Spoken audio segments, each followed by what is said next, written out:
Behind the scenes on Doctor Who seems like it should be a fun place to work. However, with almost 60 years of history, there are bound to be a few people who don't get along. With that in mind, I'm Sean Ferrick for Who Culture, and here are the 10 biggest feuds in Doctor Who history.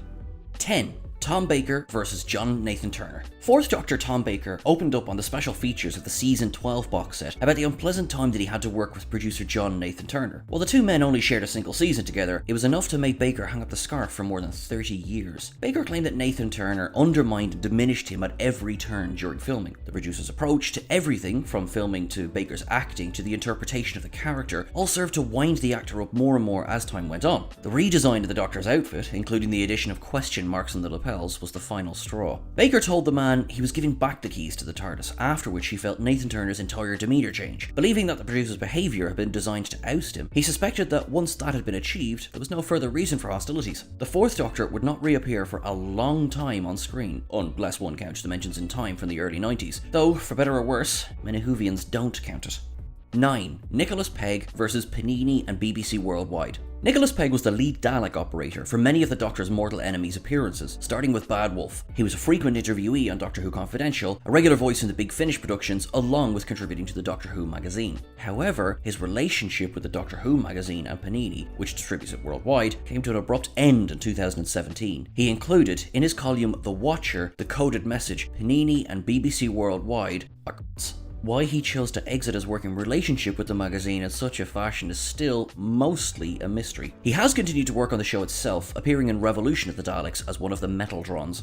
8. Colin Baker versus Michael Grade. The most infamous regeneration of classic Doctor Who features Sylvester McCoy in a wig with his face obscured, standing in for Colin Baker, who had refused to appear. Baker had suffered the indignity of being fired after an 18-month hiatus by Michael Grade, the controller of BBC One. Grade only commissioned another series of the show on the condition that Baker wasn't in it. Baker offered to return for a full season, at the end of which he would film a regeneration. This wasn't even refused. It was flatly ignored, so he said no to filming to his own death scene. This is a decision he later regretted, citing the heat of the moment and his own frustrations as reasons. While he was certainly bitter toward Grade for a long time, previous Doctor Peter Davison elaborated on what was happening at the BBC at the time. According to him, John Nathan Turner was the intended target of the sacking, as he was blamed for the perceived lower quality and higher violence of the show. 7. Tom Baker versus Lalla Ward. Romana 2 was the second regeneration of the 4th Doctor's Time Lord companion, initially played by Mary Tam. Lalla Ward took up the role when her predecessor chose to leave the show. For a time, things were quite wonderful in the TARDIS. Tight production schedules, perfectionism, and, in their opinion, subpar writing would begin to put overt stress on Ward and Tom Baker. They did, however, get married. Ward stated that the work commitments drove the two of them apart. However, she also described Tom Baker as the greatest monster that Doctor Who had ever produced. She railed against suggestions that she'd been too young to marry the much older Baker, firmly stating that the separation was a mutual decision that both felt was for the best. Ward did go on to continue a long and deep friendship with author Douglas Adams, who wrote the never-broadcast serial Shada for her and Baker. She described their relationship as something she was immensely more fond of than she had ever been for Tom Baker. 6. Carole Ann Ford versus various producers. The original companion, Susan Foreman, was played by Carole Ann Ford, debuting in the very first episode, An Unearthly Child. While there was little information available to Ford and William Hartnell, they attempted to have as much fun together on set as possible, including re-recording takes by pretending to swear. However, Ford quickly tired of the role. Writer Anthony Coburn added the information about Susan being the granddaughter of the Doctor, simply to remove any strangeness about an old man travelling with a young female companion. This, Ford felt, diminished the role even further. She had been told that she would be like the Doctor, more of an action hero and telepathic. When asked about how she felt about her exit, she responded by saying at the time she was desperate to leave and that the producers were wasting her time. Other acting opportunities were passing her by while she was stuck as the damsel in distress. She did, however, return for the 5 Doctor special, although there were issues with the script almost immediately. The producers did not want to include a reference to her being his granddaughter, as they did not want audiences to imagine him having sex and fathering a child. Foreman recalls screaming with laughter at them until the scene was rewritten. 5. Christopher Eccleston versus John Barrowman. John Barrowman will forever be known to Whovians as Captain Jack Harkness. He debuted on the show in the first season of the revival, working closely with Christopher Eccleston. According to Barrowman, it was not a fantastic experience. Chris was always grumpy. You don't always have to be intense. There comes a point when intensity makes you miserable. I think that was the case with Chris. In the same interview, he went on to describe that he much preferred working with David Tennant, who he found to be more upbeat and outgoing than his predecessor. David's been to my house. We went to the Madonna concert. We socialised together. He's a lot more fun. Tell us how you really feel, John.